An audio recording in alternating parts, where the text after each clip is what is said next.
आइए बढ़ते हैं सबक लहू और कालीन के चौथे नसर पारे की तरफ। तो सबसे पहले आप किताब खोलेंगे, सबक के 5वें सफ़े के आखिर में जाएंगे। ये अख्तर का डायलॉग है, यहाँ से आप निशान लगाएंगे और छठे सफ़े के शुरू में हम जो है इस नसर पारे का इख्तिताम करेंगे। तो 5वें सफ़ा, सबक का 5वां सफ़ा, उसके आखिर में जाएं, आप निशान लगाएंगे। मैं समझने लगा, आप मैं से आप निशान लगाएंगे। ये 5वें सफ़े के आखिर में है, अख्तर का डायलॉग है। और अब आप अगले सफ़े पे जाएंगे, छठे सफ़े पे, किस्सों और कहानियों में की गई है पे जो है आप निशान अपना दोबारा लगाएंगे। ये नसर पारा जो है क्लोज करेंगे।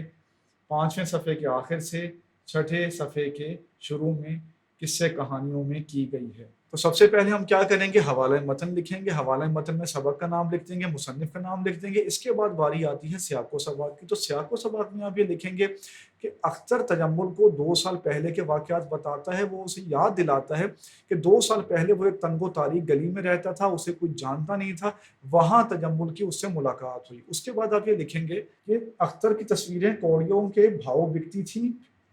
तजम्मुल के इसरार पर अख्तर उन तंगो तारीक गलियों से निकलकर आलीशान कोठी में रहने लगा ताकि फ़न की खिदमत कर सके।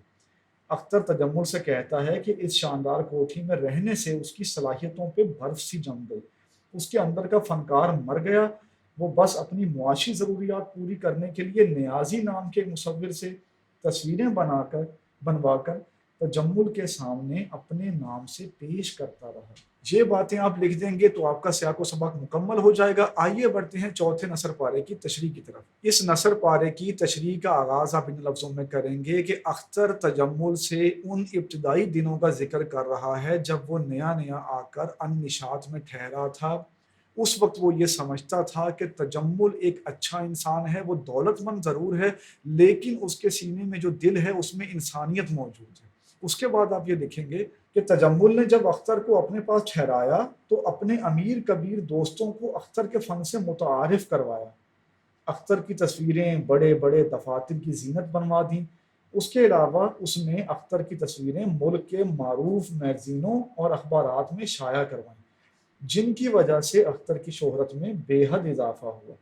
अख्तर के मुताबिक तजम्मुल की इन खूबियों की वजह से वो उसे एक इंसान से बढ़कर एक देवता समझता था, एक फरिश्ता जानता था। अख्तर की निगाहों में तजम्मुल एक ऐसे हीरो का दर्जा रखता था जिसका जिक्र दास्तानों में मिलता है। ये बातें आप लिख देंगे तो इस नसर पारे की तशरीह मुकम्मल हो जाएगी। आइए बढ़ते हैं 5वें नसर पारे की तरफ।